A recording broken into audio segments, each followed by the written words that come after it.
Indian Chinese soldiers injured in clash near Arunachal border. 20 Indian personnel sustain minor injuries in LAC face-off. According to another source, a few soldiers sustained fractured limbs during the skirmish and are said to be recuperating at a hospital in Guwahati.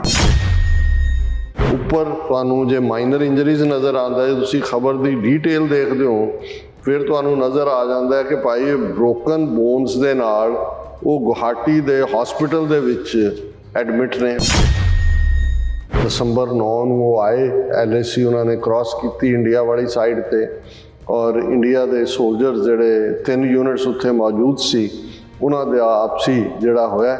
ਫਿਰ ਉਹਨਾਂ ਨੇ ਨਾਲ ਦੀ ਨਾਲ ਕਿਹਾ ਵੀ ਨਹੀਂ ਹੁਣ ਉਹਨਾਂ ਨੇ ਫੌਰਨ ਜਿਹੜਾ ਉਹ ਦੋਨੋਂ ਪਾਸਿਆਂ ਦੇ ਜਿਹੜੇ ਨੇ ਉਹ ਆਪਸ ਦੇ ਵਿੱਚ ਨੋਟਿਡ ਦੈਟ ਜਿਹੜਾ ਹੈ ਉਹ ਫਲੈਗ ਮਾਰਚ ਉਹਨਾਂ ਨੇ ਕੀਤਾ ਔਰ immediately disengage from the area.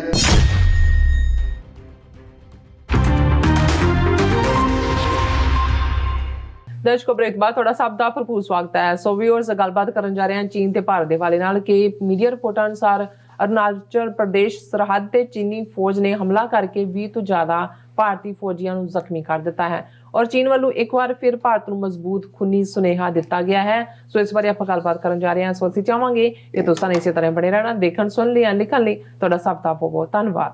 ਜੀ ਡਾਕਟਰ ਸਾਹਿਬ, ਕੀ ਵਿਚਾਰਾਂ? ਦੇਖੋ, ਲਾਈਵ ਚੈਟ ਦੇ ਉੱਤੇ ਸਾਡੇ ਵੀਰ ਫਰੀਦਕੋਟ ਤੋਂ ਦਰਸ਼ੀ ਬਰਾੜ ਜੀ ਔਰ ਇਸੇ ਤਰ੍ਹਾਂ ਸਰ ਜਸਬੀਰ ਸਿੰਘ ਬਰਾੜ ਔਰ ਜਸ ਜਿਨ੍ਹਾਂ ਨੇ ਮੈਸੇਜ ਵੀ ਲਿਖੇ ਨੇ ਐਪਰੀਸ਼ੀਏਸ਼ਨ ਦੇ, ਔਰ GGID ਤੋਂ ਉਹਨਾਂ ਨੇ ਪੈਨਲ ਡਿਸਕਸ਼ਨ ਜਿਹੜੀ ਫਰਾਈਡੇ ਦੀ ਸੀ ਉਹਨੂੰ ਬਹੁਤ ਐਪਰੀਸ਼ੀਏਟ ਕੀਤਾ। ਔਰ ਜਸ ਉਹਨਾਂ ਵੱਲੋਂ ਹੈ ਕਿ ਵੀ Aussies and Sikhs have common values of egalitarianism and mateship, ਕਿ ਵੀ ਜਿਹੜੀਆਂ ਆਸਟ੍ਰੇਲੀਅਨਸ ਦੀਆਂ ਵੈਲਿਊਜ਼ ਨੇ ਬਰਾਬਰੀ ਦੀਆਂ ਔਰ ਦੋਸਤਾਨਾ ਕਾਮਰੇਡਰੀ ਮੇਟਸ਼ਿਪ ਇਹ ਇੱਕੋ ਜਿਹੀਆਂ ਨੇ। ਔਰ ਮੈਂ ਤਾਂ ਹਮੇਸ਼ਾ ਹੀ ਇਹ ਅਮਰੀਕਾ 'ਚ ਵੀ ਇਹ ਕਹਿੰਦਾ ਕਿ ਭਾਈ ਜਿਹੜਾ ਜਿਨ੍ਹਾਂ ਵੈਲਿਊਜ਼ ਦੇ ਉੱਤੇ ਸਿੱਖੀ ਦੀਆਂ ਬੁਨਿਆਦਾਂ ਨੇ, ਫਾਊਂਡੇਸ਼ਨਸ ਨੇ, ਜਿਹੜੀ ਨਹੀਂ ਹੈ ਉਹ ਤਾਂ ਪਿਆਰ, ਮੁਹੱਬਤ, ਇਨਸਾਨੀ ਬਰਾਬਰੀ, ਗੈਰਤ, ਅਣਖ, ਡਿਗਨਿਟੀ ਇਹਨਾਂ ਦੇ ਉੱਤੇ ਹੀ ਖੜ੍ਹਾ ਹੈ। ਔਰ ਜਿੱਥੇ ਵੀ ਡੈਮੋਕਰੇਸੀਜ਼ ਨੇ ਬਰਾਬਰ ਦੀ, ਜਿੱਥੇ ਸਮਾਜਿਕ ਵਿਵਸਥਾ ਦੀ ਗੱਲ ਹੈ, ਉਹਨਾਂ ਦਾ ਸਿੱਖੀ ਦੇ ਨਾਲ ਉਹ ਵੈਲਿਊਜ਼ ਪੈਰਲਲ ਰਨ ਕਰਦੀਆਂ। ਸੋ ਤਕਲੀਫ ਇਹਨਾਂ ਨੂੰ ਬ੍ਰਾਹਮਣਵਾਦੀਆਂ ਨੂੰ ਇਸੇ ਲਈ ਹੁੰਦੀ ਹੈ ਕਿ ਵੀ ਜੇ ਇਹਨਾਂ ਡੈਮੋਕਰੇਸੀਜ਼ ਦਾ ਉਹ ਅਮਰੀਕਾ, ਕੈਨੇਡਾ, ਵੈਸਟਰਨ ਜਾਂ ਆਸਟ੍ਰੇਲੀਆ ਹੋਏ, ਬੇਸ ਇਹ ਹੈ ਕਿ ਵੀ ਆਲ ਆਰ ਬੋਰਨ ਇਕੁਅਲ ਔਰ ਆਲ ਮੈਨ ਆਰ ਬੋਰਨ ਇਕੁਅਲ, ਤੇ ਇਹਨਾਂ ਦਾ ਹੈ ਕਿ ਆਲ ਮੈਨ ਆਰ ਬੋਰਨ ਅਨਇਕੁਅਲ, ਕਿਉਂਕਿ ਇਹਨਾਂ ਦੀ ਜਾੜੀ ਜਿਹੜੀ ਹੈ ਵਰਣ ਵਿਵਸਥਾ, ਬ੍ਰਾਹਮਣ, ਕਸ਼ਤਰੀ, ਵੈਸ਼, ਸ਼ੂਦ, ਇਹ 4 ਪਿਲਰਸ ਦੇ ਉੱਤੇ ਜਿਹੜਾ ਹੈ ਉਹ ਬ੍ਰਾਹਮਣਵਾਦ ਖੜਾ ਹੈ। ਸੋ ਇਹਨਾਂ ਸਾਰੇ ਵੀਰਾਂ ਦਾ ਬਹੁਤ ਬਹੁਤ ਸ਼ੁਕਰੀਆ। ਪਿਛਲੇ ਦਿਨਾਂ 'ਚ ਜਦੋਂ ਮੈਂ ਹੁਣ ਮੈਨੂੰ ਡੇਟ ਤਾਂ ਯਾਦ ਨਹੀਂ ਹੈ, ਸ਼ਾਇਦ 9 ਦਸੰਬਰ ਦਾ ਹੀ ਦਿਨ ਹੋਏਗਾ, ਜਿਸ ਦਿਨ ਅਸੀਂ ਇਹ ਡਿਸਕਸ ਕੀਤਾ ਸੀ ਕਿ S ਜੈਸ਼ੰਕਰ ਨੇ ਪਾਰਲੀਮੈਂਟ ਦੇ ਵਿੱਚ ਖਲੋ ਕੇ ਕਿਹਾ ਕਿ ਜੀ ਅਸੀਂ ਜਿਹੜਾ ਇੰਡੀਆ ਦੇ ਚੀਨ ਨਾਲ ਉਦੋਂ ਤੱਕ ਸੰਬੰਧ ਨਾਰਮਲ ਨਹੀਂ ਹੋ ਸਕਦੇ ਜਦੋਂ ਤੱਕ ਉਹ ਆਪਣੀ LAC ਦੇ ਉੱਤੇ ਐਗਰੈਸਿਵ ਅਪਰੋਚ ਨਹੀਂ ਛੱਡਦਾ। ਤੇ ਮੈਨੂੰ ਇਹ ਲੱਗਾ ਕਿ ਵੀ ਕੋਈ ਅਸਮਾਨ ਦੇ ਉੱਤੇ ਬੱਦਲ ਵੀ ਨਹੀਂ ਨਜ਼ਰ ਆ ਰਹੇ, ਮੀਂਹ ਤਾਂ ਪਿਆ ਹੀ ਨਹੀਂ ਹੈ, ਤੇ ਇਹ ਕਿਹਨੂੰ ਹਵਾ 'ਚ ਗੱਲਾਂ ਕਰਕੇ ਸੁਣਾ ਰਿਹਾ। ਹਾਲਾਂ ਉਦੋਂ ਤੱਕ ਕੁਛ ਵਾਪਰ ਚੁੱਕਾ ਸੀ ਜਿਹੜਾ ਇਹਨਾਂ ਨੇ ਮੁਲਕ ਦੇ ਲੋਕਾਂ ਨੂੰ, ਪਾਰਲੀਮੈਂਟ ਨੂੰ ਨਹੀਂ ਦੱਸਿਆ, ਔਰ ਅੱਜ ਜਦੋਂ ਇਹ ਮੀਡੀਆ ਦੇ ਵਿੱਚ ਖਬਰ ਆਈ ਤੇ ਇਹ ਹੈ ਕਿ ਵੀ ਇਹ ਵਾਕਿਆ 9 ਦਸੰਬਰ ਨੂੰ ਹੋਇਆ। ਸੋ ਜ਼ਾਹਰ ਹੈ ਕਿ ਅਸੀਂ 12 ਦਸੰਬਰ ਨੂੰ ਅੱਜ ਗੱਲ ਕਰ ਰਹੇ ਹਾਂ। ਸੋ ਆਲਰੇਡੀ ਉਹ ਜਿਹੜਾ ਇਹਨਾਂ ਨੂੰ ਇੱਕ ਹੋਰ ਬਲਡੀ ਬੋਲਡ ਮੈਸੇਜ ਚਾਈਨਾ ਨੇ ਦਿੱਤਾ ਹੈ। ਪਿਛਲੀ ਵਾਰ ਤਾਂ ਗਲਵਾਨ ਵੈਲੀ 'ਚ ਦਿੱਤਾ ਹੈ, ਇਹ ਖਾਸ ਤੌਰ 'ਤੇ ਤਵਾਂਗ ਸੈਕਟਰ ਜਿਹੜਾ ਅਰੁਣਾਚਲ ਦੇ ਵਿੱਚ, ਔਰ ਅਸੀਂ ਅਕਸਰ ਮਾਓ ਜ਼ੇਤੁੰਗ ਦੇ ਹਵਾਲੇ ਨਾਲ ਜਾਂ ਚੀਨ ਦੀ ਜਿਹੜੀ ਪੋਜੀਸ਼ਨ ਹੈ ਇਸ ਦੇ ਉੱਤੇ, ਜਦੋਂ ਇਹ ਮਾਓ ਜ਼ੇਤੁੰਗ ਕਹਿੰਦਾ ਸੀ ਕਿ ਭਾਈ ਅਸੀਂ ਜਿਹੜਾ ਇਹ 5 ਫਿੰਗਰਸ ਨੇ ਚਾਈਨਾ ਦੀਆਂ, ਜਿਨ੍ਹਾਂ ਦੇ ਵਿੱਚ ਤਿੱਬਤ ਹੈ, ਭੂਟਾਨ ਹੈ, ਸਿੱਕਮ ਹੈ, ਨੇਪਾਲ ਹੈ ਔਰ ਸਾਊਥ ਤਿੱਬਤ ਹੈ। ਔਰ ਸਾਊਥ ਤਿੱਬਤ ਜਿਹੜਾ ਉਹ ਅਰੁਣਾਚਲ ਪ੍ਰਦੇਸ਼ ਜਿਹਨੂੰ ਇਹ ਕਹਿੰਦੇ ਨੇ, ਇਹ ਇਸ ਨੂੰ ਹੀ ਚੀਨ ਨੇ ਕਦੇ ਵੀ, ਕਿਉਂਕਿ ਇਹ ਸਾਰਾ ਅੰਗਰੇਜ਼ਾਂ ਨੇ ਜਿਹੜੀ ਮੈਕਮੋਹਨ ਲਾਈਨ ਡਰਾ ਕੀਤੀ ਉਹਦੇ ਥੱਲੇ ਬਣਾਇਆ, ਜਿਹਨੂੰ ਚੀਨ ਨੇ ਕਦੇ ਵੀ ਨਹੀਂ ਮੰਨਿਆ ਹੈ। ਔਰ ਇਸ ਲਈ ਚਾਈਨਾ ਜਦੋਂ ਈਵਨ ਕਦੇ ਦਲਾਈ ਲਾਮਾ ਜਾਂ ਕੋਈ ਹੋਰ ਵਿਜ਼ਿਟ ਕਰੇ ਉਸ ਖਿੱਤੇ ਦਾ, ਉਦੋਂ ਵੀ ਉਹ ਪ੍ਰੋਟੈਸਟ ਕਰਦੇ ਨੇ। ਔਰ ਉਹਨਾਂ ਨੇ ਜਿਹੜਾ ਇਸ ਸਾਰੇ ਦੇ ਉੱਤੇ ਉਹਨਾਂ ਦੀ ਬੜੀ ਸਟਰੋਂਗ ਪੋਜੀਸ਼ਨ ਹੈ। ਜਦੋਂ ਉਹ ਇਹਨਾਂ ਦੇ ਨਾਲ ਸੀਮਾ ਤੈਅ ਕਰਨ ਦੀ ਗੱਲ ਵੀ ਕਰਦੇ ਨੇ ਕਿ ਬਾਰਡਰ ਡਿਸਾਈਡ ਕਰੋ, ਤਾਂ ਮੇਨ ਫੋਕਸ ਜਿਹੜਾ ਉਹਨਾਂ ਦਾ, ਬਾਕੀ ਤਾਂ ਉਹਨਾਂ ਨੇ ਲੈ ਲਿਆ ਅਕਸਾਈ ਚਿੰਨ ਜਿਹੜਾ ਲਦਾਖ ਰੀਜਨ ਦੇ ਵਿੱਚ, ਔਰ ਦੂਸਰਾ ਉਹਨੂੰ ਵੀ ਉਹ ਲਦਾਖ ਨੂੰ ਇੱਕ ਜ਼ਮਾਨੇ 'ਚ ਛੋਟਾ ਤਿੱਬਤ ਕਿਹਾ ਜਾਂਦਾ ਸੀ, ਪਰ ਇਸ ਬਾਰੇ ਉਹ ਬੜਾ ਪਰਟੀਕੂਲਰ ਨੇ। ਇਹਨਾਂ ਨੇ ਉਸ ਥਾਂ ਨੂੰ ਇੱਕ ਅੱਡ ਸੂਬਾ ਬਣਾ ਕੇ ਜਿਹੜਾ ਉਹ ਲੈਂਡ ਆਫ ਦਾ ਰਾਈਜ਼ਿੰਗ ਸਨ, ਅਰੁਣਾਚਲ ਪ੍ਰਦੇਸ਼, ਅਰੁਣ ਸੂਰਜ ਦਾ ਨਾਂ ਵੀ ਹੈ ਕਿ ਭਾਈ ਉਹ ਜਿੱਥੇ ਕਿ ਸੂਰਜ ਪਹਿਲਾਂ ਚੜ੍ਹਦਾ ਉਸ ਨੂੰ ਬਣਾਇਆ ਹੋਇਆ। ਹੁਣ ਚਾਈਨਾ ਨੇ ਗਲਵਾਨ ਵੈਲੀ 'ਚ ਪਿਛਲੇ ਜਦੋਂ ਐਨ ਕੋਵਿਡ ਦੀ ਸ਼ੁਰੂਆਤ ਹੋਈ 15 ਜੂਨ 2020 ਨੂੰ ਸਿੱਧਾ ਮੈਸੇਜ ਦਿੱਤਾ ਸੀ, ਜਿਹਦੇ 'ਚ 20 ਤੋਂ ਜ਼ਿਆਦਾ ਭਾਰਤ ਦੇ ਸੋਲਜਰ, ਜਿਨ੍ਹਾਂ ਦੇ ਵਿੱਚ ਉਹਨਾਂ ਦਾ ਕਮਾਂਡਰ ਵੀ ਮਾਰਿਆ ਗਿਆ ਸੀ। 15 ਤੋਂ 20 ਤੱਕ ਉਹਨਾਂ ਨੇ ਹੌਸਟੇਜ ਪ੍ਰਿਜ਼ਨਰ ਆਫ ਵਾਰ ਬਣਾਏ ਸੀ, ਜਿਹੜੇ 3-4 ਦਿਨ ਬਾਅਦ ਵਾਪਸ ਮੋੜੇ। ਗੋਲੀ ਕੋਈ ਨਹੀਂ ਚੱਲੀ ਸੀ ਉਹਦੇ 'ਚ ਵੀ। ਉਹਨਾਂ ਨੇ ਸਿਰਫ ਤੇ ਸਿਰਫ ਜਿਹੜਾ ਹੈ ਉਹਨੂੰ ਰॉड्स ਔਰ ਦੂਸਰਿਆਂ ਤੀਸਰਿਆਂ ਦਾ ਇਸਤੇਮਾਲ ਕੀਤਾ ਸੀ।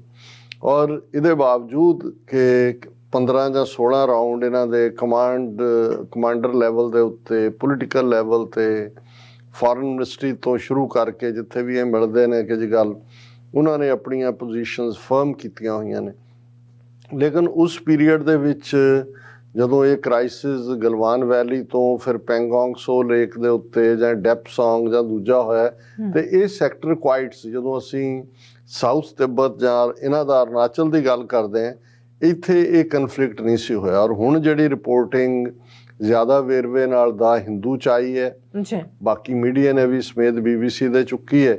ਔਰ ਕਿਉਂਕਿ ਚਾਈਨਾ ਦੇ ਵੱਲੋਂ ਤਾਂ ਅਜੇ ਕੋਈ ਬਰੀਫਿੰਗ ਨਹੀਂ ਆਈ ਹੈ, ਪਰ ਇਹਨਾਂ ਦੀ ਆਪਣੀ ਬਰੀਫਿੰਗ ਤੋਂ ਤੁਸੀਂ ਸੱਚ ਬਾਹਰ ਕੱਢ ਸਕਦੇ ਹੋ ਕਿੰਨਾ ਕੁ ਹੈ। ਔਰ ਇਹ 9 ਦਸੰਬਰ ਨੂੰ, ਔਰ ਮੈਂ ਹਿੰਦੂ ਦੀ ਸਟੋਰੀ ਨੂੰ, ਹਾਲਾਂ ਮੈਂ ਪ੍ਰਿੰਟ ਤਾਂ BBC ਸਮੇਤ ਸਾਰੀਆਂ ਕੀਤੀਆਂ ਹੋਈਆਂ ਸੀ, ਲੇਕਿਨ ਉਹਨੂੰ ਮੈਂ ਜ਼ਿਆਦਾ ਫੋਕਸ ਕਰਾਂਗਾ। ਉਹਦੇ ਹੈਡਲਾਈਨ ਇਹ ਹੈ, Indian Chinese soldiers injured in clash near Arunachal border, 20 Indian personnel sustain minor injuries in LAC face off। 20 ਭਾਰਤੀ ਫੌਜੀ ਜਿਹੜੇ ਨੇ ਉਹ ਜ਼ਖਮੀ ਹੋਏ ਨੇ। ਹੁਣ ਉੱਪਰ ਤੁਹਾਨੂੰ ਜੇ ਮਾਈਨਰ ਇੰਜਰੀਜ਼ ਨਜ਼ਰ ਆਉਂਦਾ, ਜੇ ਤੁਸੀਂ ਖਬਰ ਦੀ ਡੀਟੇਲ ਦੇਖਦੇ ਹੋ, ਫਿਰ ਤੁਹਾਨੂੰ ਨਜ਼ਰ ਆ ਜਾਂਦਾ ਹੈ ਕਿ ਭਾਈ ਬ੍ਰੋਕਨ ਬੋਨਸ ਦੇ ਨਾਲ ਉਹ ਗੁਹਾਟੀ ਦੇ ਹਸਪੀਟਲ ਦੇ ਵਿੱਚ ਐਡਮਿਟ ਨੇ। ਔਰ ਇਸੇ ਦੀ ਖਬਰ ਹੈ। ਹੁਣ ਕਿਵੇਂ ਹੈਡਲਾਈਨ 'ਚ ਵੀ ਝੂਠ ਬੋਲਦੇ ਨੇ, ਕਿਉਂਕਿ stating that clash occurred as a large PLA patrol came across into Indian side। ਔਰ ਜਿਹੜੀ ਪੈਟਰੋਲ ਉਹਨਾਂ ਦੀ ਆਈ 600 ਚੀਨੀ ਫੌਜੀ ਸੀ ਉਹਦੇ 'ਚ, ਉਹ ਇੰਡੀਅਨ ਸੋ ਕਾਲਡ ਇਹਨਾਂ ਦੀ ਟੈਰੀਟਰੀ 'ਚ ਬੜੀ। Army sources said that at least 3 different units of the Indian army were present at the time of face off, it has been learned। ਕਿ ਉਹਨਾਂ ਨੇ ਕਿਹਾ ਕਿ ਜੀ 3 ਆਰਮੀ ਯੂਨਿਟ ਸੀ, ਉਹਨਾਂ ਦੇ 600 ਫੌਜੀ ਸੀ। ਔਰ ਉਸ ਸਾਰੇ ਦੇ ਚਲਦਿਆਂ ਜਿਹੜੀਆਂ ਨੇ, according to another source, a few soldiers sustained fractured limbs during the skirmish and are said to be recuperating at a hospital in Guwahati।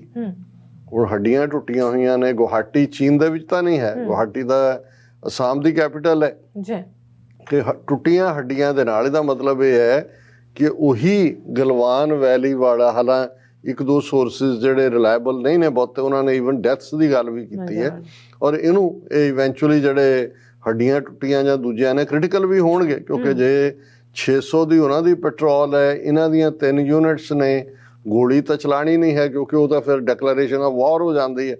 ਔਰ ਉਹਦੇ ਥੱਲੇ ਇਹਨਾਂ ਦੀਆਂ ਹੱਡੀਆਂ ਉੱਡੀਆਂ ਤੋੜ ਕੇ ਪਹਿਲਾਂ ਗਲਵਾਨ 'ਚ ਤੋੜੀਆਂ, ਤੇ ਹੁਣ ਜਿਹੜੀਆਂ ਨੇ ਇਹ ਇਸ ਤਵਾਂਗ ਦੇ ਵਿੱਚ, ਅਰੁਣਾਚਲ ਦੇ ਇਹ ਤਵਾਂਗ ਸੈਕਟਰ ਕਹਿੰਦੇ ਨੇ ਇਹਨੂੰ, ਕਿਉਂਕਿ ਤਵਾਂਗ ਸਿਟੀ ਹੈ। ਵੈਸੇ 62 'ਚ ਵੀ ਉਹਨਾਂ ਨੇ ਉਹ ਤਵਾਂਗ ਤੱਕ ਆ ਗਏ ਸੀ, ਉਹਨਾਂ ਨੇ ਲੈ ਲਿਆ ਸੀ ਚੀਨ ਨੇ, ਪਰ ਫਿਰ ਉਹ ਪਿੱਛੇ ਹਟ ਗਏ ਸੀ ਖੁਦ ਹੀ।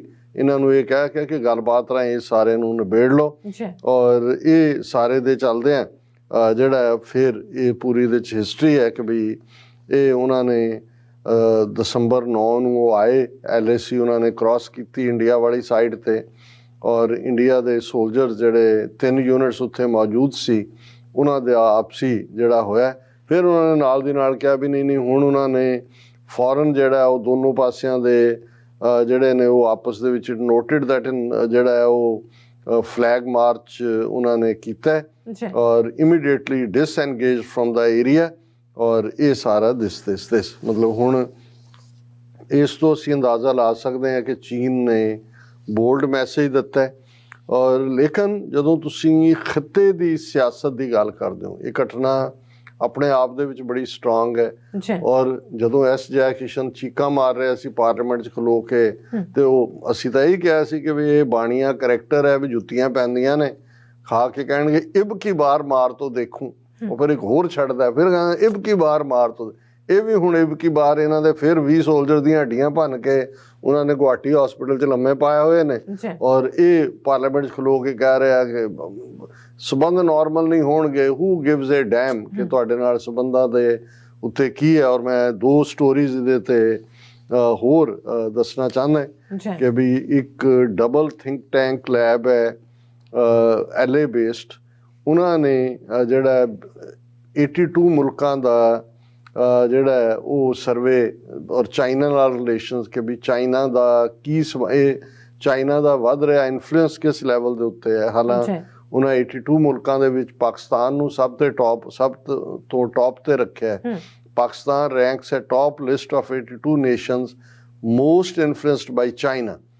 Cambodia and Singapore are listed at 2nd spot ਕਿਉਂਕਿ ਬਹੁਤ ਵਾਰੀ ਲੱਗਦਾ ਹੁੰਦਾ ਹੈ ਕਿ ਜੀ ਕੋਈ ਮੁਲਕ ਆਈਸੋਲੇਟਡ ਹੈ। ਹੁਣ ਕੰਬੋਡੀਆ ਵੀ ਔਰ ਸਿੰਗਾਪੁਰ ਵੀ ਇਹ ਚਾਈਨਾ ਦੇ ਫੁੱਲੀ ਜਿਹੜਾ ਹੈ ਉਹਨਾਂ ਦਾ ਚਾਈਨਾ ਦੀਆਂ ਨੀਤੀਆਂ ਪ੍ਰਭਾਵਿਤ ਉਹਨਾਂ ਨੂੰ ਕਰਦੀਆਂ ਨੇ। ਪਾਕਿਸਤਾਨ ਸਭ ਤੋਂ ਜ਼ਿਆਦਾ ਹੈ ਔਰ ਇਹ ਸਾਰੇ ਦੇ ਵਿੱਚ ਇਹ ਡਬਲ ਥਿੰਕ ਟੈਂਕ ਲੈਬਸ ਨੇ ਔਰ ਇਹ Taiwan based research organisation has ranked Pakistan 82 and 82 other nations और ਉਹਦੇ 'ਚ ਉਹਨਾਂ ਨੇ following Pakistan, Cambodia and Singapore are listed on the 2nd spot while Thailand at 3rd position as per the Radio Free Europe, Radio Liberty.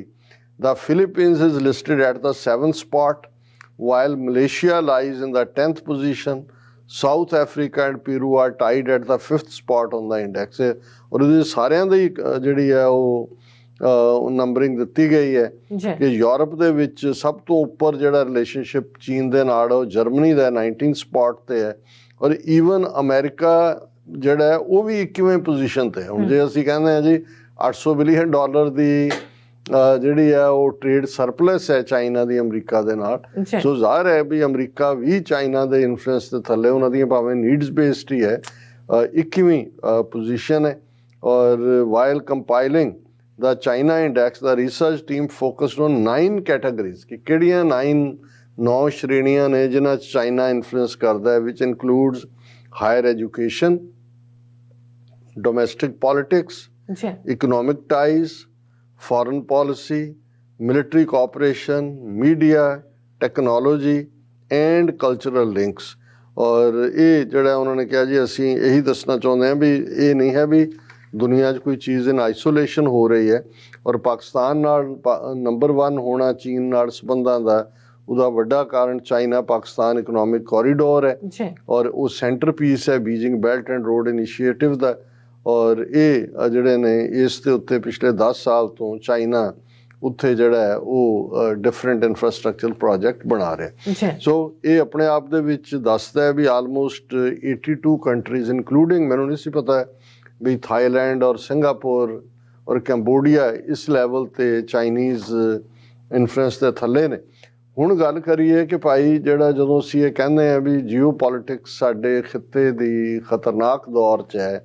2 ਖਬਰਾਂ ਅਸੀਂ simultaneously ਇਹ ਤਾਂ ਦੇਖ ਲਿਆ ਇਹਨੂੰ ਤਾਂ ਅਸੀਂ ਬੋਲਡ ਬਲੱਡੀ ਮੈਸੇਜ ਹੀ ਸਮਝਦੇ ਹਾਂ ਜਿਹੜਾ ਇਹ ਭੁੜਕ ਰਿਹਾ ਸੀ ਬੜਾ ਬਾਰ-ਬਾਰ ਕਰਕੇ ਉਹਨਾਂ ਨੇ ਇੱਕ ਵਾਰੀ ਫੇਰ 15 ਜੂਨ 2020 ਗਲਵਾਨ ਤੋਂ ਬਾਅਦ ਹੁਣ ਆਲਮੋਸਟ 2.5 ਸਾਲ ਬਾਅਦ ਇਹ ਦਸੰਬਰ ਦਾ ਮਹੀਨਾ ਹੈ ਉਹਨਾਂ ਨੇ 9 ਦਸੰਬਰ ਨੂੰ ਹੀ ਜਿਹੜਾ UN ਕਨਵੈਨਸ਼ਨ ਅਗੇਂਸਟ ਜੈਨੋਸਾਈਡ ਔਰ ਉਸੇ ਦਿਨ ਹੀ ਉਹਨਾਂ ਨੂੰ ਮੈਸੇਜ ਦਿੱਤਾ ਹੈ ਕਿ ਭਾਈ ਟਿਕ ਕੇ ਬਹਿ ਜਾਓ। ਪਰ ਜਿਹੜੀ ਖਬਰ ਅਫਗਾਨਿਸਤਾਨ ਦੇ ਹਵਾਲੇ ਨਾਲ ਹੀ ਦੋਨੋਂ ਖਬਰਾਂ ਨੇ ਜਿਹੜਾ ਦੱਸ ਰਹੀਆਂ ਨੇ ਕਿ ਅਫਗਾਨਿਸਤਾਨ ਦੇ ਵਿੱਚ ਇੱਕ ਵਾਰ ਫਿਰ ਜਿਹੜੀ ਦਹਿਸ਼ਤਗਰਦੀ ਹੈ ਉਹ ਕਾਫੀ ਸਿਰ ਚੁੱਕ ਰਹੀ ਹੈ ਔਰ ਮਲਟੀਪਲ ਮੁਲਕਾਂ ਦੀਆਂ ਮਲਟੀਪਲ ਖੁਫੀਆ ਏਜੰਸੀਆਂ ਉੱਥੇ ਐਕਟ ਕਰ ਰਹੀਆਂ ਨੇ ਔਰ ਕਾਬਲ ਦੇ ਇੱਕ ਹੋਟਲ ਦੇ ਵਿੱਚ ਜਿੱਥੇ ਜ਼ਿਆਦਾ ਚਾਈਨੀਜ਼ ਲੋਕ ਠਹਿਰਦੇ ਨੇ 3 ਬੰਦਿਆਂ ਨੇ ਦਹਿਸ਼ਤਗਰਦ ਹਮਲਾ ਕੀਤਾ। ਮਾਰੇ ਗਏ ਤਿੰਨੋਂ ਹੀ ਕਿਉਂਕਿ ਪੂਰੀ ਮੁਸਤੈਦੀ ਨਾਲ ਉਹਨਾਂ ਦੇ ਸਿਕਿਉਰਿਟੀ ਨੇ ਕੀਤਾ, ਲੇਕਿਨ ਹੋਟਲ ਦੇ ਫਲੋਰ ਦੇ ਉੱਤੇ ਅੱਗ ਲੱਗੀ। ਹੋਰ ਕੀ ਨੁਕਸਾਨ ਹੋਇਆ ਖਬਰ ਦੀ ਡਿਟੇਲ ਨਹੀਂ ਹੈ, ਪਰ ਇਸ ਦਾ ਮਤਲਬ ਹੈ ਕਿ ਵੀ ਤਾਲਿਬਾਨ ਦਾ ਕੰਟਰੋਲ ਹੋਣ ਦੇ ਬਾਵਜੂਦ ਕਾਬਲ ਦੇ ਵਿੱਚ ਪਿਛਲੇ ਦਿਨਾਂ 'ਚ ਅਸੀਂ ਦੇਖਿਆ ਕਿ ਪਾਕਿਸਤਾਨ ਦੇ ਜਿਹੜੇ ਚਾਰਜਡ ਅਫੇਅਰ ਨੇ ਉਹਨਾਂ ਦੇ ਉੱਤੇ ਅਟੈਕ ਹੋਇਆ, ਉਹਨਾਂ ਦਾ ਸਿਕਿਉਰਿਟੀ ਗਾਰਡ ਉਹਨਾਂ ਦੇ ਉੱਤੇ ਪੈ ਗਿਆ, ਉਹ ਜ਼ਖਮੀ ਹੋਇਆ। ਸੋ ਇਹ ਇੱਕ ਦੱਸਦਾ ਹੈ ਕਿ ਭਾਈ ਇਸ ਖਿੱਤੇ ਦੇ ਵਿੱਚ ਵਾਪਸ ਜਿਹੜੀ ਹੈ ਦਹਿਸ਼ਤਗਰਦੀ ਆ ਰਹੀ ਹੈ ਔਰ ਪਾਕਿਸਤਾਨ ਅਫਗਾਨਿਸਤਾਨ ਸੰਬੰਧਾਂ ਦੇ ਹਵਾਲੇ ਨਾਲ ਇੱਕ ਇਸ ਤੋਂ ਵੀ ਖਤਰਨਾਕ ਖਬਰ ਹੈ ਕਿ ਪਾਕਿਸਤਾਨ ਦੇ ਚਮਨ ਵਾਲੇ ਬਾਰਡਰ ਦੇ ਪਾਸਿਓਂ ਅਫਗਾਨ ਫੋਰਸਿਸ ਨੇ ਉੱਥੇ ਕੋਈ ਪੋਸਟ ਬਣਾਉਣੀ ਚਾਹੀ ਜਾਂ ਕੀ ਹੋਇਆ ਤੇ ਅਫਗਾਨ ਫੋਰਸਿਸ ਨੇ ਜਿਹੜਾ ਫਾਇਰਿੰਗ ਕੀਤੀ ਜਿਸ ਦੇ ਵਿੱਚ ਜਿਹੜਾ 6 ਸਿਵਿਲੀਅਨ ਜਿਹੜੇ ਨੇ ਪਾਕਿਸਤਾਨ ਦੇ ਮਾਰੇ ਗਏ ਔਰ ਇੱਕ ਅਫਗਾਨ ਫੌਜੀ ਮਾਰਿਆ ਗਿਆ। ਸੋ ਇਹ ਠੀਕ ਨਹੀਂ ਹੈ ਔਰ ਇਸ ਤੋਂ ਇਹ ਅੰਦਾਜ਼ਾ ਹੁੰਦਾ ਹੈ, ਪਿਛਲੇ ਦਿਨਾਂ 'ਚ ਅਸੀਂ ਡਿਸਕਸ ਕੀਤਾ ਸੀ ਕਿ ਜੀ ਤਾਲਿਬਾਨ ਦੇ ਜਿਹੜਾ ਫੋਰਨ ਮਿਨਿਸਟਰੀ ਨਾਲ ਸੰਬੰਧਿਤ ਉਹਨੇ ਇੰਡੀਆ ਨੂੰ ਕਿਹਾ ਕਿ ਜੀ ਆ ਕੇ ਜਿੱਥੇ ਤੁਸੀਂ ਆਪਣਾ ਇਨਫਰਾਸਟਰਕਚਰ ਛੱਡਿਆ ਸੀ $3 ਬਿਲੀਅਨ ਤੁਸੀਂ ਲਾਏ ਸੀ ਉਹਨੂੰ ਦੁਬਾਰਾ ਸ਼ੁਰੂ ਕਰੋ, ਇਨਵੈਸਟ ਕਰੋ। ਹੁਣ ਇਹ ਉਹੀ ਤਾਲਿਬਾਨ ਨੇ ਜਿਹੜੇ ਦੋਹਾ ਕਤਰ ਦੇ ਵਿੱਚ ਜਿਹੜੇ ਨੇ ਉਹ ਇੰਡੀਅਨ ਡੈਲੀਗੇਸ਼ਨ ਤਾਂ ਦੂਰ ਦੀ ਗੱਲ ਉਹਨਾਂ ਦੇ ਨਾਲ ਕੋਈ ਦੁਆ ਸਲਾਮ ਕਰਨ ਨੂੰ ਵੀ ਤਿਆਰ ਨਹੀਂ ਸੀ। ਹੁਣ ਆਲ ਆਫ ਏ ਸਡਨ ਜਾਂ ਤਾਂ ਇਹ ਹੈ ਵੀ ਇੰਡੀਆ ਉਹਨਾਂ ਨੂੰ ਕਹਿ ਰਿਹਾ ਕਿ ਜੀ ਤੁਸੀਂ ਪਹਿਲਾਂ ਪ੍ਰੂਵ ਕਰੋ ਵੀ ਤੁਸੀਂ ਪਾਕਿਸਤਾਨ ਦੇ ਖਿਲਾਫ ਹੋ, ਉਸ ਦੇ ਵਿੱਚੋਂ ਹੀ ਇਹ ਸਾਰਾ ਪਾਰਟ ਨਿਕਲ ਰਿਹਾ। ਪਰ ਇਹ ਗੱਲ ਦੱਸ ਰਹੀ ਹੈ ਕਿ ਬੜੀ ਤੇਜ਼ੀ ਦੇ ਨਾਲ ਇਸ ਖਿੱਤੇ 'ਚ ਅਮਨ ਕਾਨੂੰਨ ਦੀ ਹਾਲਤ ਖਰਾਬ ਹੋ ਰਹੀ ਹੈ। ਅਫਗਾਨਿਸਤਾਨ 'ਚ ਹਾਲਾਤ ਠੀਕ ਨਹੀਂ ਨੇ। ਵਿਦਨ ਕਾਬਲ ਇਹ ਹੁੰਦਾ ਹੈ ਚਮਨ ਬਾਰਡਰ ਸਭ ਤੋਂ ਜ਼ਿਆਦਾ ਜਿਹੜਾ ਵਪਾਰਕ ਰਾਊਟ ਹੈ ਅਫਗਾਨਿਸਤਾਨ ਪਾਕਿਸਤਾਨ ਦਾ, ਕੋਈ ਲੈਂਡ ਲੌਕਡ ਕੰਟਰੀ ਹੈ ਅਫਗਾਨਿਸਤਾਨ ਦੀ, ਇੱਥੋਂ ਜਾਂਦਾ ਹੈ ਤੇ ਕੁਛ ਹਾਂ ਇਹ ਵੀ ਨਜ਼ਰ ਆ ਰਿਹਾ ਵੀ ਹੁਣ ਪਾਕਿਸਤਾਨ ਦੀ ਇਕੋਨਮੀ ਕ੍ਰਾਈਸਿਸ 'ਚ ਹੈ ਤੇ ਉਹੀ ਜਿਹੜੇ ਡਾਲਰ ਨੇ ਉਹ ਪਾਕਿਸਤਾਨ ਦੇ ਜਿਹੜੇ ਨੇ ਉਹ ਸਮਗਲ ਹੋ ਕੇ ਅਫਗਾਨਿਸਤਾਨ ਦੇ ਵਿੱਚ ਤੁਹਾਨੂੰ ਜਿਹੜਾ ਉਹ ਡਿਫਰੈਂਟ ਨਜ਼ਰ ਆਉਂਦੀ ਹੈ ਇਕੋਨਮੀ ਤੇ ਡਾਲਰ ਕਿਉਂ ਪਾਕਿਸਤਾਨ ਦੇ ਕਿਵੇਂ ਜਾ ਰਹੇ ਨੇ ਕੀ ਹੈ। ਸੋ ਇਹਦੇ 'ਚ ਕਈ ਕੁਛ ਹੀ ਜਿਹੜਾ ਐਸਾ ਆਉਣ ਵਾਲੇ ਪੀਰੀਅਡ ਦੇ ਵਿੱਚ ਇਹ ਉਸ ਖਿੱਤੇ ਦੇ ਵਿੱਚ ਅਨਸਟੇਬਿਲਿਟੀ ਵਾਲੀ ਇਸ਼ਾਰਾ ਕਰਦਾ ਹੈ। ਬਿਲਕੁਲ ਡਾਕਟਰ ਸਾਹਿਬ ਤੁਹਾਡਾ ਬਹੁਤ ਬਹੁਤ ਸ਼ੁਕਰੀਆ। ਸੋ ਥੈਨ ਬ੍ਰੇਕ ਵਿਊਅਰਸ ਦੋਸਤਾਂ ਇਸੇ ਤਰ੍ਹਾਂ ਜੁੜੇ ਰਹਿਣਾ, ਮਿਲਦੇ ਹਾਂ ਆਫਟਰ ਦਿਸ ਸ਼ਾਰਟ ਬ੍ਰੇਕ।